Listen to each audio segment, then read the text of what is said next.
Mais Sakura, c'est Morgane et Rosalis. salut. Aujourd'hui, on fait le bilan des séries qu'on vient de finir de regarder. Allons-y. Alors, il y a des séries de super-héros DC et séries Marvel. Tout à fait. Alors, c'est parti. On commence par DC avec notamment le Arrowverse. Oui, surtout qu'on a consacré une vidéo dédiée au Crisis on Infinite Earth, à savoir C'était épique. l'énorme crossover C'était génial. 2019-2020 entre les différentes séries d'ici. Il y avait 5 épisodes qui rebootaient plus ou Ces moins 5 épisodes étaient géniaux. le Arrowverse. Et c'était vraiment génial. On vous recommande d'aller voir la vidéo qu'on y avait consacrée. Et puis ensuite, on a repris chacune des séries du Arrowverse pour les terminer. C'est-à-dire, eh bien, il y avait Supergirl, il y avait The Flash, il y avait Batwoman et il y avait Legends of Tomorrow. Ok. Par quoi commencer? Si on commençait... Bon, je sais pas, on commence genre par mon chouchou. Vas-y. The Flash, On y saison va. 6. Tout à fait. Donc, c'est une série qui a commencé... Enfin, la diffusion a commencé en 2019, c'est ça? Tout à fait. Comme une série habituelle. Donc, Et à puis, cheval, fin 2019, début 2020. Voilà. Donc, tu as une première partie qui est avant le Crisis on Infinite Earth, qui se passe avec une certaine trame et tout. Ce que j'aime bien, c'est que les premiers épisodes, tu commences avec le gros sourire. Le sourire de l'acteur de The Flash, tout le monde, et c'est waouh, c'est trop génial. T'as le Crisis qui vient tout péter, et à partir de là, le générique change. Le générique, la deuxième partie de la saison, t'es là, quoi? T'as tous les personnages qui apparaissent avec le sourire.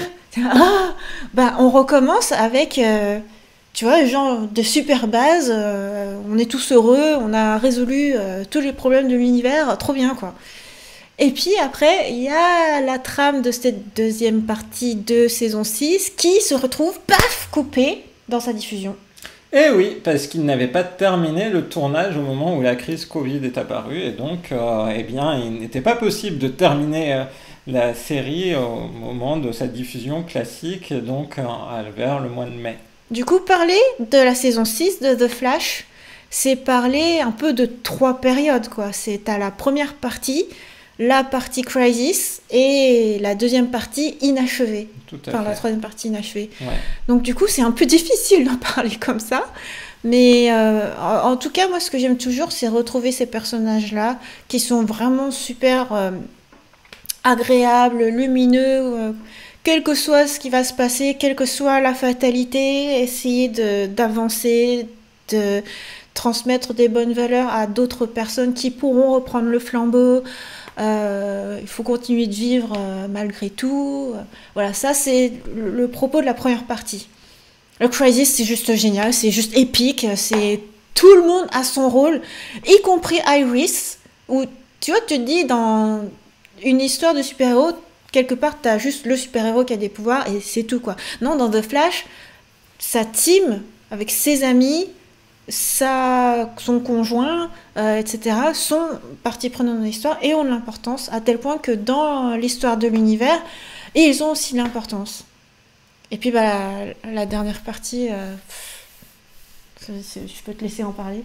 Et donc, c'était la première saison qui avait été dès le départ conçue avec 2 parties, en tout cas. C'est-à-dire, il n'y a pas un seul antagoniste à cette série-là. En fait, il y a une première partie avec un premier antagoniste sur une dizaine d'épisodes et un deuxième personnage antagoniste qui apparaît sur la deuxième partie. Et apparemment, c'est aussi un format qu'ils veulent continuer d'explorer pour la suite, c'est-à-dire... Couper la série en 2 en plusieurs mini-arcs en fonction des aventures pour calquer un petit peu sur ce qui se passe dans les comics. On verra si c'était un découpage propre à la saison 6 ou si ça reviendra sur la saison 7. La saison 6 avait forcément un découpage particulier parce qu'il y avait cette fameuse crise qui allait arriver au mois de décembre en termes de diffusion, donc l'histoire devait nous amener à ça.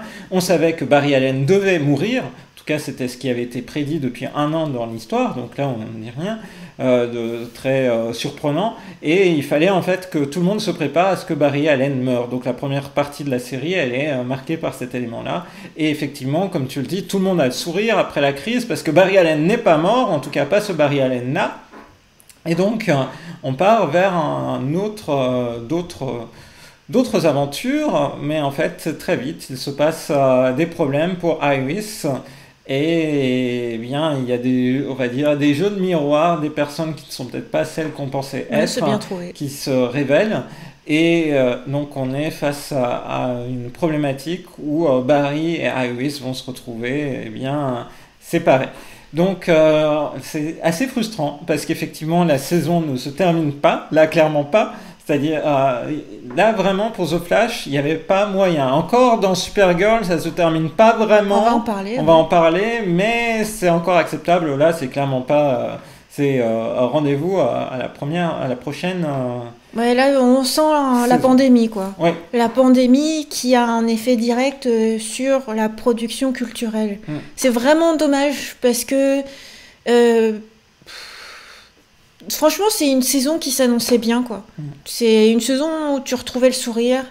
Le Crisis, il se termine avec un méga sourire et où tu te dis The Flash va avoir le rôle le plus important dans... Maintenant, oui, c'est lui le parmi les héros. Du Arrowverse, ouais. Voilà, et tu dis quel va être l'impact dans ce monde où tous les héros sont réunis. Ça va être génial, ça va être trop épique. Et puis bon, bah, on n'a pas la suite de l'histoire. Mais bon, pour le coup, tu m'as dit que le début de la saison 7, qui va commencer prochainement. Début mars, en fait, puisqu'il y a déjà eu un premier trailer qu'on avait d'ailleurs regardé. Et il y a maintenant quelques scènes qui ont été des photos de scènes qui ont été diffusées. Notamment, il y en a une assez mystérieuse où Barry porte les mêmes lunettes que Nash, enfin que Wells. Donc on se demande ce qui se passe. Harrison Wells. Ouais. Ok, donc je voulais te faire dire que le début de la saison 7 allait terminer l'histoire de la saison 6.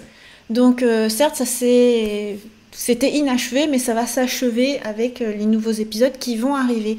Et pour le coup, la diffusion de la série, elle va commencer en mars, alors que d'habitude, elle commence plutôt vers la fin de l'année. Ah oui, normalement, elle commence au mois d'octobre, en septembre-octobre. Donc tout est chamboulé dans la diffusion des séries d'ici.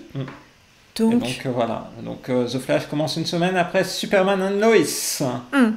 Voilà. Donc voilà, on va avoir de l'actu chaude très bientôt. Mais là, on est à jour de toutes les séries d'ici, mais ça va pas durer du coup. Ouais, non, puisque la saison 7 du coup de The Flash va commencer. Et bonne nouvelle, parce que fin janvier, on a su des séries qui étaient renouvelées. Oui. Et donc The Flash fait partie des séries qui sont d'ores et déjà renouvelées et reviendra l'année prochaine pour une saison 8. Waouh! Bon bah alors, bel avenir devant le Barry Allen de The Flash du Arrowverse. Ensuite, on a regardé aussi Supergirl saison 5. L'avant-dernière saison, puisque là, par contre, on sait depuis l'année dernière que Supergirl se terminera avec sa saison 6. Donc... De la décision de l'actrice ? Alors, c'est plus compliqué apparemment que ça, mais entre autres, il y a un peu de ça, mais il y a aussi le fait que la série était un peu moins forte que d'autres séries de DC, et donc globalement, ça va toucher à sa fin. Donc une saison 6 qui arrivera courant 2021, mais en attendant, effectivement, on a rattrapé avec la saison 5 qui, comme pour The Flash, ne se termine pas vraiment. Ok, la Supergirl, là aussi, est morcelée du fait du Crisis on Infinite Earth. Première partie, je dirais, c'est un petit peu le lien entre Supergirl et Lena Luthor qui est carrément brisé et qu'on essaie tant bien que mal de rafistoler ou pas. Ensuite, tu as le Crisis, où Supergirl a eu un rôle majeur. Et puis, tu as une autre partie où je trouve que finalement... je sais pas si on peut le dire. Bon, on le dit, de toute façon, dans toutes les images, ça a été révélé. Le retour en force de Lex Luthor vient rajouter quelque chose à la série. Et je pense qu'il y avait besoin d'un antagoniste qui a vraiment le contrôle de ce qu'il fait. En fait, comment dire, c'est pas le seul antagoniste. Il y a l'antagoniste, le vrai antagoniste de la saison, et quelque part t'as Lex et Lena. Et je trouve que dans Supergirl, à chaque fois, Lena avait un rôle un peu flou à définir. Et justement, tu jouais un peu sur cette ambiguïté. Et là, Lex, il vient rapporter un truc. Ouais, le fait qu'il y ait plusieurs antagonistes, en fait, du coup, dans cette deuxième partie de Supergirl, avec le retour de Lex Luthor, mais c'est pas le seul qui semble avoir de mauvais plans pour cet univers-là, ça apporte quelque chose. Et puis, il faut bien le dire, un personnage de Lex Luthor, qui plus est, par son interprète dans Supergirl, est vraiment à la fois attachant, détestable, mais il est fort. il est très très bien construit, en fait. Et ça apporte beaucoup à cette série-là qui pêche quand finalement il n'y a pas une opposition assez bien structurée. Par ailleurs, je trouve qu'au niveau de la réalisation, ça a changé dans la deuxième partie de la Claire. saison. C'est-à-dire on est revenu à des moments qu'on ne voyait plus, de vie quotidienne pour les personnages principaux. Les soirées-jeux. Les soirées-jeux, les liens entre eux en dehors des moments de tension qui sont liés à leur statut de super-héros, avec des messages parfois forts aussi sur eh bien, l'inclusion, les problématiques d'inclusion et d'une société multigenre, multiraciale, etc. Ouais, c'est vraiment un élément important dans Supergirl, et donc cet élément-là est vraiment très intéressant dans son appréciation et dans son développement. Pour ça, le reboot a vraiment été bon. Hein. Ah oui, je pense que Supergirl, vraiment, la première partie de la saison, moi j'ai souffert à la regarder, je trouvais que c'était difficile, c'était pas très enthousiasmant. La deuxième partie, waouh, ça prend des... Après le Crisis. Après le Crisis, c'est le reboot et l'impact du reboot, et puis globalement aussi sur la réalisation, l'ambiance, etc. C'était bien meilleur. Ouais, moi j'avais l'impression de revenir à la première saison qui était vraiment jouissive. Ouais. Il y a des retours de personnages qu'on ne voyait pas venir, qui sont bien amenés, qui font plaisir, qui sont à la fois, on pourrait dire, du fanservice, mais c'est bien mené. On va non, mais c'est bien, hein, t'avais envie de savoir qu'est-ce qui devenait aussi, donc je trouve que c'est bien, ça continue de creuser les personnages, leur devenir. Donc ouais, Supergirl, du coup, pour le coup, là c'est l'après-crisis qui est la bonne surprise. Reste que ça s'est pas fini proprement à cause de la pandémie. Est-ce que là, comme pour The Flash, le début de la saison suivante va venir clore la saison ? Oui, ça va venir clore la saison. Alors déjà, c'était un peu moins, entre guillemets, raté que pour The Flash, parce que The Flash, ils pouvaient pas conclure. Là, pour Supergirl, en fait, ils ont mixé dans le dernier épisode, l'épisode 19, des scènes qu'ils avaient déjà tournées de l'épisode 20. Donc ça s'est terminé à peu près proprement, même si tout est encore ouvert. On peut dire heureusement qu'ils ont été prévoyants. Enfin, qu'ils avaient un peu de marge sur les tournages. Mais ça, c'est le principe des tournages semaine après semaine. Donc voilà, on va avoir effectivement la saison 6 qui va commencer. Peut-être par une clôture ou pas. Moi, je pense qu'en fait, vu comment c'est parti, maintenant, c'est toute la saison 6 qui peut... ça va rester propulsé, je pense. Ah ouais, d'accord. Après, moi, j'ai tendance à être indulgente. Hein. La pandémie, elle s'est abattue sur le monde entier. Enfin, tu vois, parce que quand tu dis une série ratée, moi, la fin. Je trouve qu'ils ont quand même essayé de raccommoder comme ils pouvaient. Et puis, voilà. Bien sûr. Et donc, moi, je serais plutôt partisan de continuer à encourager à fond ces séries-là qui ont des suites. Ouais. Ensuite, nous avons Legends of Tomorrow, saison 5. Qu'est-ce que j'aime, Legends of Tomorrow, une série qu'au début je trouvais un petit peu laborieuse dans son traitement, un peu trop sérieuse. Cette idée de prendre des personnages secondaires de plein de séries du Arrowverse pour justement les faire se reconstruire sur le Wave Rider, c'était plutôt une thématique intéressante, mais je trouvais que le traitement était trop sérieux. Et sur la saison 1 sur la saison 1 et la saison 2, et progressivement, en fait, à partir de la saison 3, ils se sont lâchés, ils se sont dit on va faire la série la plus délire possible, on va casser les codes, on va parfois aussi à la fois casser les codes visuels, les codes sonores de la série, on ne sait jamais ce qui va se passer, ça se prend pas au sérieux, mais c'est... bien mené, ça envoie des messages intéressants tout en étant assez jouissif dans le fanservice globalement, et puis c'est vraiment un coup de cœur. Et là, la saison 5, elle va dans le même ton. Je dirais que la première partie de la saison 5 est sympa, et la deuxième partie, elle est carrément de la hauteur pour moi de la saison 4, donc vraiment une excellente série. Mais en gros, les premières saisons, t'avais vraiment une quête un peu dramatique Ouais, avec de c'était la très mythologie. dramatique, ouais. Voilà, alors que après, ben, c'est un peu, tu prends plaisir à voyager dans le temps et à réparer des choses. T'es un peu comme dans Doctor Who où tu voyages, quoi. C'est Surtout, ça. tu Ouais. voyages. Dans la saison 4, il réparait en fait des personnages de contes qui apparaissaient et qui... Et c'est là ce que t'as préféré, hein. Ouais, ça m'a beaucoup fait Le rire. truc avec la licorne, je crois que c'est ce C'était que t'as énorme. préféré. Et dans la saison 5, ce qui est le point critique, c'est le retour d'assassins légendaires, d'assassins ou de criminels légendaires qui sont devenus immortels. Voilà, donc il faut que les Legends viennent réparer ces anomalies temporelles. Et là aussi, ça donne des moments épiques comme J'aurais pas mis l'épisode Marie-Antoinette à dedans, hein. Versailles. Voilà. On a pensé tout de suite au même épisode. Ouais, oui, oui, oui. Parce que. Non, si, ouais, c'est marrant. Moi, mention spéciale à l'épisode où il y a, comment dire, les Legends rejouent des séries télé, dont Star Trek. Et Star Trek originel, quoi. Donc, t'as Captain Kirk, le fait que, quoi qu'il arrive, ils gagnent tout le temps parce qu'ils sont les plus forts et tout. Je trouvais que c'était vraiment à mourir de rire.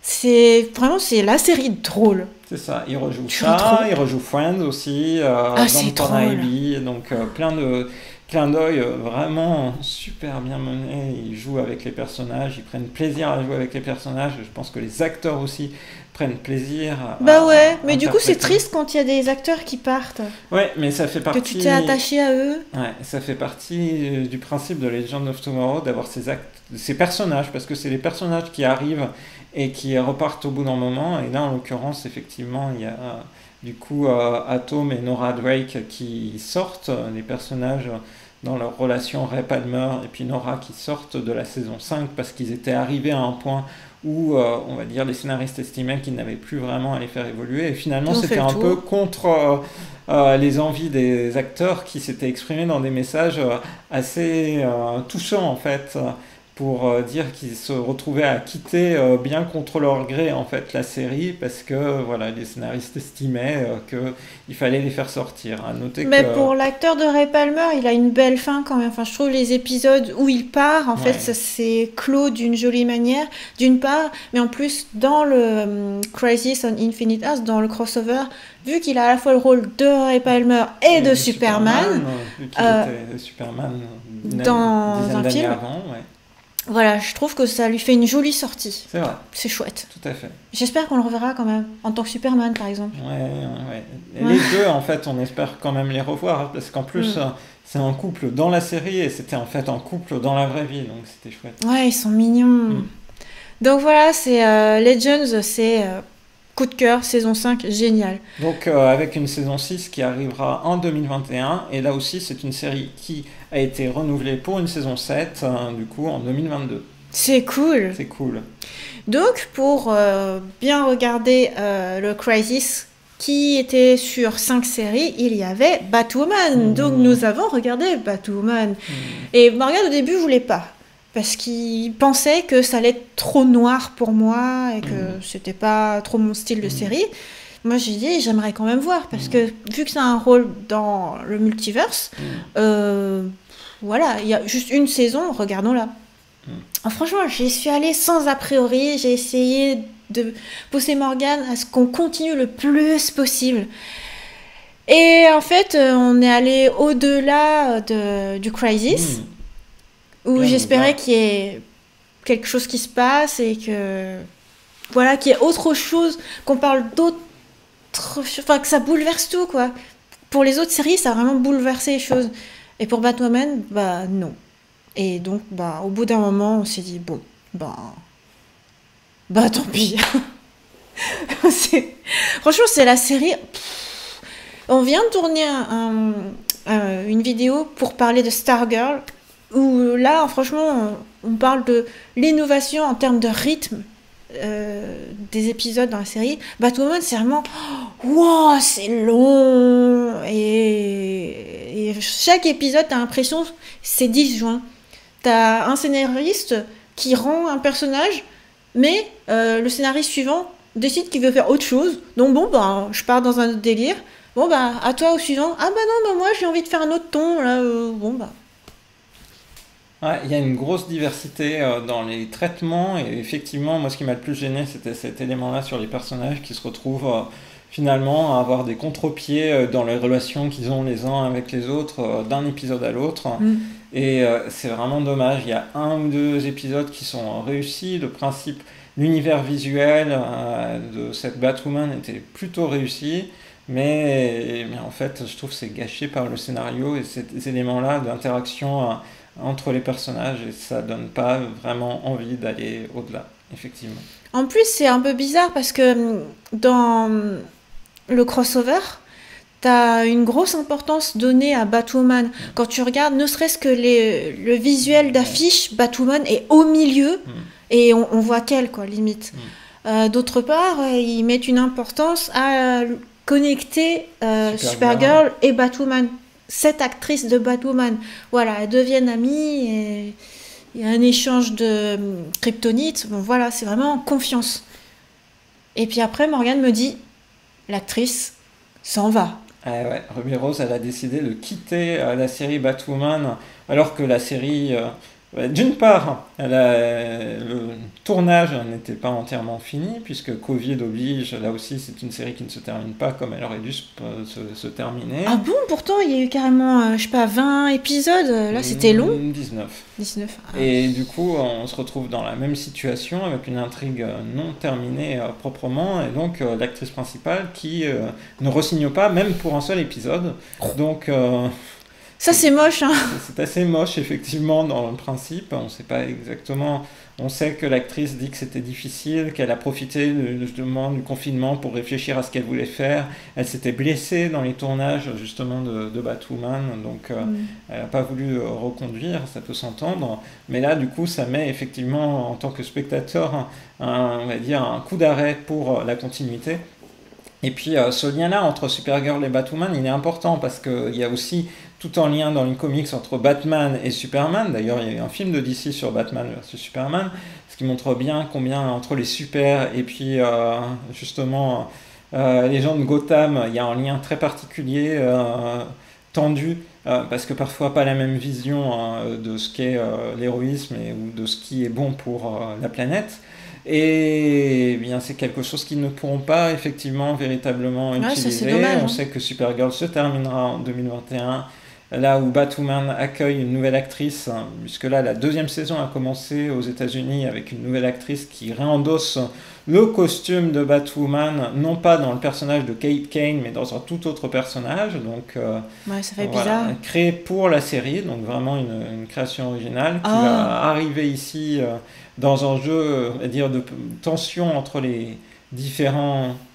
Ouais, ben c'est un peu presque impossible parce que t'avais Kate qui avait un lien de parenté avec chacun des personnages, donc si t'amènes quelqu'un d'autre, ça c'est un peu compliqué. Bah, oui. Mais du coup, ça fait pas. Tu vois, tu puises plus dans la mythologie des comics. Ah, mais là c'était compliqué, hein, en ayant un nouveau. C'était, ouais. Je pense qu'ils ont. Et ils n'ont pas voulu faire comme dans les séries d'une certaine autre époque. Non, ils ont refusé tout de suite de faire un reboot. Ah oui, non, ce que je voulais dire, c'est par exemple genre les Feux de l'amour ou les soap-opéras comme ça. Tu changes d'actrice. Ouais, tu prends un autre acteur qui ressemble un peu ou voire même pas du tout et tu dis que c'est le même perso. Voilà. Je pense que c'est plus accepté à l'heure actuelle par les spectateurs quoi qu'il arrive. Donc d'ailleurs on le voit dans les films de DC avec la disparition de l'acteur qui joue Black Panther. C'était pas accepté le fait de le remplacer par un autre. Ouais, donc, mais du coup il peut pas y avoir de suite. De Marvel, pardon. Ouais. Ah là là, c'était donc Batwoman. Après, juste un mot à propos de Arrow, puisque le Arrowverse croise avec Arrow. Surtout, c'était lui qui portait tout le Arrowverse. C'est cette série-là qui a démarré. C'est par cette série-là qu'il y a eu un personnage de Barry Allen qui a été introduit et qui a eu suffisamment de succès pour en donner un spin-off, puis en donner une série qui est désormais l'étendard du Arrowverse. Bah oui, c'est fou que ça fonctionne comme ça. Ouais, Arrow a maintenant raccroché. Stephen Amell, l'acteur qui joue Arrow, commence à dire qu'il aimerait bien avoir une autre fin pour son personnage, voire revenir. Va-t-il revenir? Qu'y aura-t-il? qu'est-ce qui pourrait se passer vu à la fin de Arrow, c'est une vraie question. Mais vu comment se termine le Crisis, je trouve quand même ça lui fait une belle fin aussi. Oui, hein. oui, c'est vrai. Là, pour le personnage, c'était une belle fin. Il a un peu... Oui, enfin, voilà. c'est une belle fin. Ouais. Et donc on a fait une série, sinon sur le Arrowverse pour finir. Dans le dernier épisode du Crisis, on voit apparaître subrepticement d'autres terres, et parmi ces terres-là, il y a la terre de Stargirl, dont on a fait une vidéo dédiée récemment sur la chaîne. On vient juste de la tourner en vrai. Voilà, donc Stargirl, nouvelle série d'ici. Qu'on a regardé, qui est donc une série archi récente. Elle a été diffusée en à l'été 2020. Voilà. Et qui va elle aussi reprendre en 2021. Saison 2 en 2021. Tout à fait. Ok, bon, on passe vite juste parce qu'on a fait une vidéo exprès pour, mais franchement, Stargirl, c'est la série à regarder. C'était le vent de fraîcheur, de positivité, d'espoir dans la création scénaristique. Ouais. Dans les séries tout court aussi, après Batwoman. Franchement, toute la période où on a regardé Batwoman, je crois que j'aimais même pas les mangas que je lisais en parallèle. Tu en as même parlé dans une vidéo vendredi lecture où tu te demandais si c'était l'impact de Batwoman qui te dégoûtait. Ça m'abattait le moral. Et Stargirl, franchement, voilà, c'est soleil, étoile. Voilà pour ce qui est des séries d'ici, et c'était pas rien. C'était super, franchement, comme période... de visionnage, on vous recommande franchement de suivre tout cet univers-là, ou au moins une des séries, par exemple The Flash, ou par exemple Stargirl. On passe maintenant aux séries Marvel. Eh bien, la série Marvel du moment, pour l'instant la seule qui est diffusée sur Disney+, c'est l'incontournable WandaVision. Alors au début, quand tu m'en as parlé, j'étais sceptique. Hein. Oui, très. Hein. Même quand tu m'as dit, ouais, c'est ça qu'on va regarder, parce que quand, au début de l'année, j'avais dit à Morgane, j'aimerais bien faire une vidéo pour dire les séries qu'on va regarder, sans a priori et tout, qu'on n'a pas encore vu, mais qu'on va regarder. Voilà, et après, on fait le point après coup, quoi. Et ben, à ce moment-là, quand même, je me disais... c'est quoi un truc qui fait des parodies de séries télé d'autrefois je vois pas trop le rapport avec les super-héros et encore moins avec les films Marvel. Et puis, ça s'est révélé être la série très mystérieuse dont tu veux absolument connaître qui est-ce qui tire les ficelles, pourquoi est-ce qu'on est coincé dans ce mystère-là. Voilà, franchement, c'est surtout ça, quoi. T'as envie de savoir. Donc, ça se situe du coup après le dernier film Avengers, dont on sait que quand la série démarre, on sait qu'on est dans ce moment-là, mais en fait, on est dans une ambiance de série télé des années 50. Et l'épisode 2 nous balance dans les années 60, l'épisode 3 dans les années 70, l'épisode 4 dans les années... Ah non En fait, c'est vraiment donc au début incroyable. En noir et blanc et après en couleur. Après en couleur. À la fin de l'épisode 2 en couleur, les 2 premiers épisodes ont été diffusés simultanément. C'est vraiment... On retrouve Wanda et puis Vision qui, normalement, est mort. Il a été tué par Thanos. C'est étrange tout ça. En fait, ce qui est incroyable, je trouve, avec cette série, c'est combien, en fait, il y a plein de petits détails qui sont cachés à droite et à gauche. Il y a aussi le plaisir de suivre la série épisode par épisode, semaine après semaine, et d'essayer de bien... Le vendredi est devenu le jour WandaVision pour nous. Ouais, de découvrir, d'émettre des théories sur mais qu'est-ce qui se passe, quel est ce personnage-là qu'on voit en arrière-plan, c'est quoi ce morceau en couleur, pourquoi il y a de la couleur dans un épisode en noir et blanc, c'est bizarre cet hélicoptère. Bref, c'était vraiment... Chaque épisode peut emmener une enquête. Je pense que c'est pas une série à binge-watcher, comme on dit, à regarder tout d'un coup. Je trouve qu'elle est vraiment très adaptée à un visionnage, un épisode par semaine, sans savoir vraiment ce qui arrive. Et chaque vendredi, Morgane, il se précipite. Par exemple, s'il a eu une journée chargée de travail, dès qu'il sort du mode boulot, il me dit vite, il faut qu'on regarde WandaVision, sinon on va se faire spoiler sur Internet et tout le monde va en parler. Donc, première chose qu'on fait, on regarde WandaVision. Donc ouais, c'est marrant. Au début, à part le moment où je me suis dit c'est bizarre comme concept, je comprends pas l'intérêt. Après, je me suis dit, c'est quand même marrant histoire quand tu te dis, bon voilà, ce sont des super-héros qui essaient de vivre une vie normale d'Américains classiques. Je trouvais que c'était mignon, c'était rigolo, il y avait des rires, c'était drôle. Et puis après, t'as vraiment l'étape où tu te rends compte que dans ce monde-là, en fait, c'est pas normal et il y a quelque chose derrière, il y a peut-être un super vilain qui fait quelque chose. Voilà. Maintenant, on est dans ce mode-là, c'est devenu hyper prenant. Euh, Là, on vient de finir de regarder quel épisode? Épisode 7. Épisode 7, sachant qu'il n'y en aura que... Deux autres, 9. Voilà, c'est une série super courte. Oui. C'est la série qui doit faire le lien avec Doctor Strange 2, donc le film qui est attendu en 2022. Donc, puisqu'on sait que le personnage d'Elizabeth Olsen, donc, qui interprète Wanda, apparaîtra dans Doctor Strange 2. Et le film qui devait au départ sortir à l'été 2021. Mais bien sûr, tous les plans ont été modifiés. Et d'ailleurs, le Pandémie tournage oblige. de Doctor Strange 2 a débuté à Londres, puis a été stoppé par la pandémie. Et donc, il y a encore pas mal de tournages qui sont nécessaires. Oh là là. Donc, ça veut dire que quand on s'arrêtera dans la série WandaVision, la suite directe, c'est le film Doctor Strange, c'est pas une autre série éventuellement. On sait pas, hein, puisque là, Marvel, on sait qu'il y a pas mal de séries qui arrivent. On sait aussi que, je pense, les plans liés à la pandémie modifient un peu les plans, ne serait-ce que dans l'ordre de diffusion des séries, l'ordre de diffusion des films, puisque en fait, c'était même pas WandaVision qui devait démarrer le Marvel Cinematic Universe phase 4, mais en fait, c'est cette série-là par laquelle on démarre. Donc, il y a, à mon avis, peut-être des choses qui sont réajustées eu égard à la crise. C'est vrai, je me souviens qu'avant que Disney Plus n'arrive en France, tu m'avais montré toute une frise avec tout ce qui était prévu par rapport à Marvel. Ouais. Et tu avais une quantité faramineuse de films et de séries qui allaient sortir. Ah ouais, c'est waouh. Tout a été modifié, hein, puisque les films au cinéma n'ont pas été diffusés comme attendu. On aurait dû avoir un film sur Natasha l'année dernière. Ah mais oui, c'est vrai.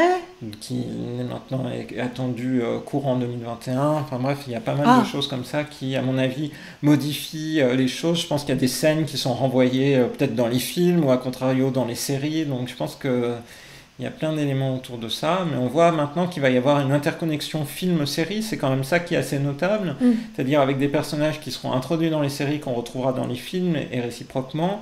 Là, la série, justement, est très riche, elle introduit beaucoup de choses, elle reprend des personnages qui viennent de Ant-Man, de forcément Avengers, qu'on retrouvera ensuite dans d'autres films, voire dans d'autres séries. Quand tu penses à Ant-Man, c'est pour... l'agent du FBI. dont les sourcils sont tout le temps comme ça. Donc il y a vraiment des intercroisements assez importants. On se pose la question de savoir des intercroisements aussi avec d'autres univers tels X-Men qui sont dans l'univers Marvel, hein, mais qui peuvent pour l'instant jamais croiser avec le Marvel Cinematic Universe, mais peut-être que si, peut-être que non. Les réalisateurs de la série WandaVision sont vraiment très forts et arrivent à faire parler Internet, en tout cas les réseaux sociaux, pendant des heures et des quantités assez affolantes de choses, en faisant des pieds, des coups, des contre-pieds, puis revenir sur les choses. Donc il y a beaucoup de mystères et je trouve qu'il y a vraiment un plaisir assez incroyable à découvrir semaine après semaine dans le mystère ce qui se passe dans les séries. C'était le cas avec The Mandalorian, on ne savait pas ce qui allait se passer. Et je trouve que Disney+, au départ, j'étais un peu dubitatif sur l'arrivée de cette nouvelle plateforme en plus de Netflix, mais je trouve qu'ils permettent de renouer avec ce plaisir du mystère de ce qui se passe dans l'épisode de la semaine suivante. Là où, oui, le fait que ce soit feuilletonnant, y compris dans sa diffusion, et pas que ça arrive direct en entier. Tout près. Alors je sais que dans Netflix, il y a certaines séries qui arrivent au rythme d'un épisode par semaine. C'est le cas par exemple de Star Trek Discovery.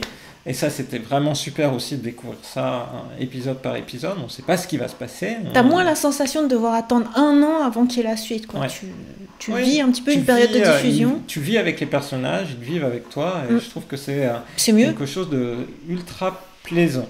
Donc ça, j'apprécie beaucoup. J'ai hâte aussi de voir la série suivante, Marvel, qui va aussi arriver le 19 mars.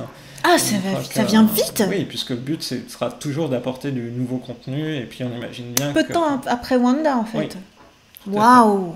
Et oui, il faut maintenir l'intérêt des spectateurs pour des univers. Mais là, en l'occurrence, WandaVision, vraiment, très bonne interprétation. Super direction artistique. Les choix, les clins d'œil aux séries des années... finalement, toute l'histoire de la série américaine sont vraiment ultra bien menées. Pour les fans, il y a des choses à tous les coins on va dire, d'images pour essayer de deviner finalement quel est cet univers étrange dans lequel on est plongé. C'est une gros succès pour Disney+, gros succès pour WandaVision, mais bien mérité à mon sens.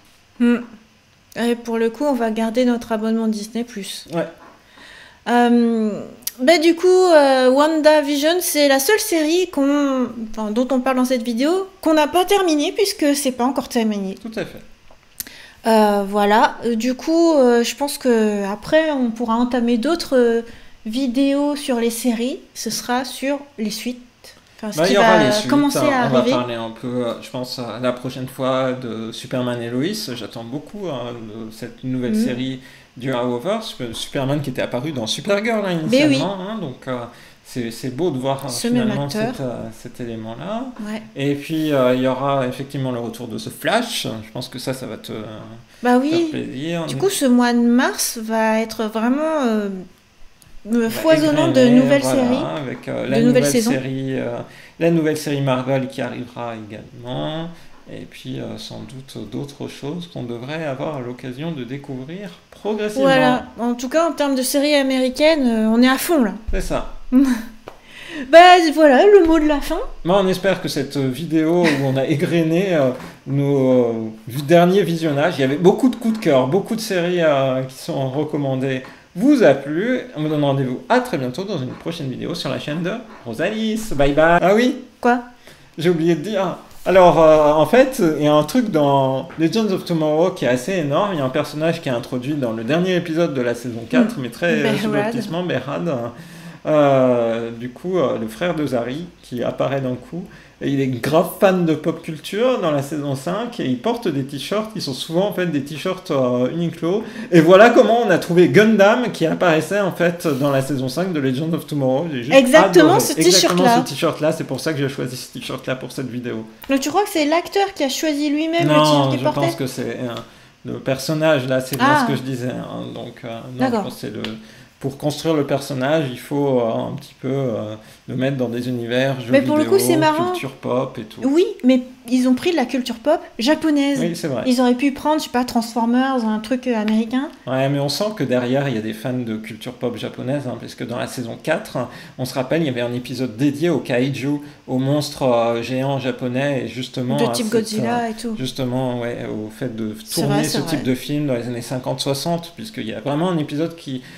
suit un réalisateur qui tourne ce type de film. Un peu une atmosphère aussi à Sadola quelque part. Oui, c'est vrai. Ce tournage-là avec ce monstre, existe-t-il pour de vrai? Est-il une création? Voilà, donc je pense que c'est des fans de culture populaire japonaise aussi. De toute manière, les fans des séries, les acteurs ou même, je pense, tout le staff autour des séries d'ici sont des fans de culture japonaise. C'est bien. Quand on regarde, par exemple, Supergirl, sur Instagram, on avait vu les acteurs Jess Watt, Nicole Maines, qui discutaient de Sailor Moon, par exemple. Je t'avais montré des stories autour de Sailor Moon. D'ailleurs, Nicole Maines, ça te fait référence assez régulièrement à Sailor Moon. Donc, il y a pas mal de choses comme ça. Je trouve que c'est sympa de savoir que, finalement, les acteurs aiment les mêmes choses que nous en tant que spectateurs. Voilà.